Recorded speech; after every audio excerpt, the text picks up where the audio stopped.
Hello friends, मैं हूँ विजया और आप देख रहे हो विजयास क्रिएटिव गार्डन। फ्रेंड्स, आज जो है हम अपने गर्मियों वाले जो भी मेरी वेजिटेबल्स वाले प्लांट हैं उनका सॉइल मिक्स बनाने जा रहे हैं। किस तरीके से बनाते हैं हम अपना सॉइल मिक्स, क्या क्या उसमें डालते हैं, ये सब शेयर करेंगे। और जो कुछ भी डालते हैं उसका क्या मकसद होता है, क्यों डालते हैं, ये भी आपके सामने क्लियर करेंगे। ये वाली मिट्टी मेरे पुराने गमले की मिट्टी है, जो कि मैंने उसको थोड़ा सा ट्रीटमेंट दिया था। क्या ट्रीटमेंट दिया था उसका दोस्तों वीडियो बना हुआ है, जिसका कि लिंक हम डिस्क्रिप्शन बॉक्स में डाल देंगे। आप देखना चाहते हो तो देख लीजिएगा। जो भी आपके पुराने गमले की मिट्टी है उसको डायरेक्ट ना ही यूज़ करें तो ज़्यादा बेटर है, क्योंकि दोस्तों उसमें प्लांट जो है कई बार ख़राब भी हो जाते हैं। तो जो हमने ट्रीटमेंट बताया है उसको एक बार आप कर लेंगे तो अच्छा ग्रोथ आपके प्लांट की रहेगी। साथ में देखिए, मेरे तो पुराने गमले की मिट्टी है। अगर आप नर्सरी से नई नई मिट्टी खरीद के ला रहे हैं तो उसमें भी क्या करना है ये भी हम आपको बताएंगे। तो फ्रेंड्स, सबसे पहली बात जो है, आप अपने पास गोबर की खाद रख लीजिए। गोबर की खाद अच्छी तरीके से जो डिकम्पोज होती है, वो डिकम्पोज खाद जो होती है वो बिल्कुल भुरभुरी रहती है, भूरे रंग की रहती है, उसमें कोई भी स्मेल नहीं आती है। तो फ्रेंड्स, इसको ज़रूर रख लीजिए। अगर आपके पास नई मिट्टी है, बिल्कुल नई मिट्टी है और आपके पास कोई फर्टिलाइज़र नहीं है दोस्तों, तो आप गोबर की खाद थोड़ा सा ज़्यादा मात्रा में रखिएगा। ज़्यादा का मतलब है कि जितनी आपकी मिट्टी है उतनी ही गोबर की खाद रखिएगा, तो आपका प्लांट खाली इतने में ही चल जाएगा, कोई दिक्कत नहीं है। यहाँ पर मेरी जो मिट्टी है ये 50% है और 30% मेरी गोबर की खाद है। ये देखिए, गोबर की खाद दोस्तों बहुत ज़रूरी है प्लांट के लिए। और मिट्टी हमारी देखिए कितनी भुरभुरी है। अगर आपकी मिट्टी इतनी भुरभुरी नहीं है तो फ्रेंड्स उसमें आप सैंड यानी कि बालू डाल करके मिक्स कर सकते हो, या फिर कोकोपीट कर सकते हैं। कोई भी चीज़ आपके पास जो अवेलेबल हो आप करिए। और जो वीडियोस हैं मेरे सॉइल मिक्स के उसको भी आप देख सकते हो। इसके बाद दोस्तों, ये जो गोबर खाद है ये होना बहुत ज़रूरी है। और अगर ये गोबर खाद नहीं है तो इसकी जगह आप किचन की जो कंपोस्ट होती है वो ले लीजिए, या बर्मी कंपोस्ट ले लीजिए, वो भी इक्वली है, अच्छी होती है। गोबर खाद में दोस्तों सभी तरीके के न्यूट्रिएंट्स पाए जाते हैं। प्लांट जो हमारा हरा भरा रहता है, फोलियर अच्छा उसका चलता है, तो वो सब जो है इस गोबर खाद के ही चक्कर में रहता है। और जितने भी पोषक तत्व चाहिए होते हैं हमारे प्लांट को ग्रोथ के लिए वो सभी चीज़ें मिलती हैं इसमें। दोस्तों गोबर खाद जो होती है इस मिट्टी में मिलाने से इसके अंदर जानते हैं माइक्रोब्स बहुत सारे हो जाते हैं, और ये जो है हमारी मिट्टी को हल्का भी बनाती है। वही माइक्रोब्स आगे काम करते हैं जिससे हमारा प्लांट अच्छे से चलता है। तो आप कोशिश करो गोबर खाद ज़रूर रखने की। अगर गोबर खाद नहीं है तो आप कंपोस्ट भी यूज़ कर सकते हैं। तो इसके बाद आपको चाहिए अपना नीम की खली। नीम की खली जो है दोस्तों, जो नीम के बीज होते हैं ना, निबोरी, उससे बनती है। उसका तेल निकाल लिया जाता है, जो वेस्ट उसका बचता है वो नीम की खली के रूप में है।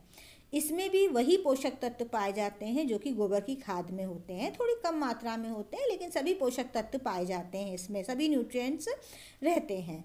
तो हमारे प्लांट की ओवरऑल ग्रोथ के लिए ये भी अच्छा है। लेकिन साथ में दोस्तों ये जो प्लांट में हमारे फंगस होती है, ख़राब पैथोजेंस रहते हैं, उनको भी ये मारता है।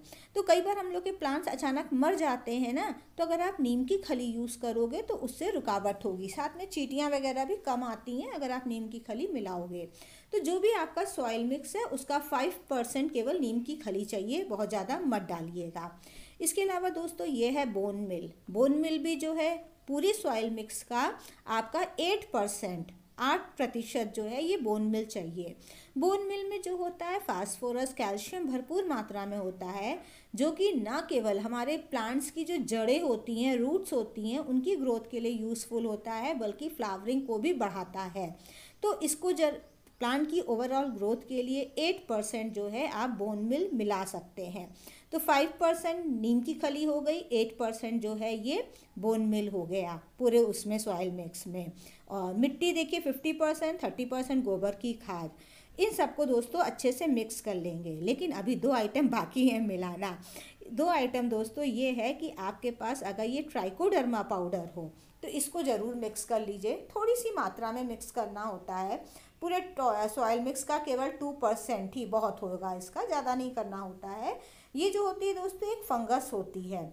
ये जो अभी जो पाउडर रूप में होती है ना, तो फंगस जो है ये इनएक्टिव है, मतलब उसका कोई भी नहीं है। जब इसको हम मिट्टी में मिलाएंगे और हल्का सा पानी डाल देंगे, तब ये जो है फंगस एक्टिव हो जाएगी, मतलब जिंदा हो जाएगी और अपना काम करेगी। देखिए हमारे जो प्लांट होते हैं, ऐसे हमने जो भी न्यूट्रिएंट डाला है इसको ये डायरेक्ट नहीं खींच पाते हैं। जब कोई भी फंगस जो मिट्टी में होती है उस न्यूट्रिएंट को खाती है, डिकम्पोज करती है, वो ईज़िली अवेलेबल हो जाते हैं हमारे प्लांट्स की जड़ों के लिए, तब वो प्लांट्स की जड़ें खींच लेती हैं उसको। तो आप जो है, वैसे तो नेचुरल रूप से ही कई सारी फंगस रहती हैं, लेकिन ट्राइकोडर्मा जो होती है ये खराब फंगस को भी ख़त्म करती है, यूज़फुल होती है। तो इसको आप डाल सकते हैं। मिट्टी में कोई भी खराबी होगी तो वो भी दूर हो जाएगी। तो ये जो हम मिला रहे हैं, तो इसके बाद दोस्तों ये सारे जितने भी इसमें गोबर खाद इन सब में न्यूट्रिएंट्स हैं, ये सब ट्राइकोडर्मा वाली फंगस खाएगी और उसको जो है मिट्टी को फिर मतलब मिट्टी में मिक्स हो जाएंगे सब। और जब हम प्लांट लगाएंगे तो उसकी रूट्स जो हैं इनको आराम से कर लेंगी। सभी को जो है अच्छे से मिला लेना है। लेकिन अभी एक चीज़ मिलाना तो हम भूल ही गए हैं दोस्तों, वो अभी हम आपको दिखाते हैं। और दोस्तों ये सभी चीज़ें जो होती हैं प्लांट की ग्रोथ के लिए बहुत अच्छी होती हैं। अगर आपके पास इसमें से कुछ आइटम नहीं है तो आप स्किप कर सकते हो, छोड़ सकते हो, लेकिन मिल जाए तो आप यूज़ कर लेना। इसके बाद दोस्तों ये राख, जिसको कि वुड ऐश बोलते हैं, इसको भी ज़रूर यूज़ करिए, लेकिन ज़्यादा मात्रा में बिल्कुल मत करिएगा। टोटल सॉइल मिक्स का केवल 3% आपको यूज़ करना है। राख में जो होता है दोस्तों पोटाश काफ़ी अच्छी मात्रा में होता है, मैग्नीशियम कैल्शियम भी रहता है, और ये हमारी जो प्लांट होते हैं इसकी पूरी लाइफ साइकिल के लिए ये जो है हेल्पफुल रहता है। पोटाश ज़रूरी होता है पूरी लाइफ साइकिल के लिए, ओवरऑल ग्रोथ के लिए। चाहे और ये प्लांट होते हैं ना ईजिली एब्जॉर्ब कर लेते हैं। जैसे हम मिट्टी में जो भी न्यूट्रिएंट डालते हैं तो क्या होता है, जो प्लांट की सेल वॉल्स होती हैं, सेल्स होती हैं, वो खींचती हैं। जाइलम और फोलम होते हैं इस प्लांट्स के अंदर, तो वो सब खींचते हैं। तो ये सब अगर आप पोटाश डालोगे तो वो सब मजबूत होंगे, स्ट्रॉन्ग होंगे। तो जो भी प्लांट की पत्तियां खाना बनाती हैं सूरज की रोशनी से, तो वो पूरे पार्ट में पहुंचता है। साथ में रूट्स जो भी खींचती हैं मिट्टी से, तो ये सब पूरे मतलब प्लांट पे पहुंचेगा। तो इस तरीके से वो जो सेल वॉल्स होती हैं वो मजबूत हो जाती हैं। तो आप सबको अच्छे से मिक्स कर लो। इसके बाद थोड़ा सा पानी ज़रूर डालिएगा, देखिए थोड़ा ही डाल रहे हैं, मॉइस्चर, ताकि जो हमें ट्राइकोडर्मा है और दूसरे जो गोबर खाद वगैरह हैं इसके जो माइक्रोब्स हैं ये एक्टिव हो जाए, तेज़ी से अपना काम करने लग जाए, तो और पॉपुलेशन बढ़ा लें। तो हल्का ही डालना है, बस हल्की सी मॉइस्ट करना है, गीला गीला नहीं करना है आपको। इसके बाद दोस्तों इन सबको जो है आपको किसी भी थैले वगैरह में भर करके आप रख दो। जब भी आपको ज़रूरत पड़े आप निकाल करके यूज़ कर लो। थैला वगैरह नहीं है तो किसी छायादार जगह पर रख लीजिए इसको ढक करके। मतलब छायादार जगह पर रखने का इसलिए ना कि डायरेक्ट सूरज की रोशनी ना मिले, क्योंकि गर्मी में क्या होता है ना, माइक्रोब्स अच्छे बुरे मरते हैं, तो अच्छे भी कई बार मर जाते हैं। तो इन सबको देखिए मैंने इस तरीके से रख दिया है। अब जैसी हमारी ज़रूरत रहेगी हम वैसे आगे इसको यूज़ करते रहेंगे। कई फ्रेंड्स ने मेरे काली मिर्च इन सब के बारे में भी, चूना, हल्दी के बारे में भी पूछा है, तो जल्दी ही हम उसका सेपरेट वीडियो बना करके आपको वो भी हम क्लियर करेंगे। फिर मिलते हैं आपसे किसी नई जानकारी के साथ, तब तक के लिए गुड बाय।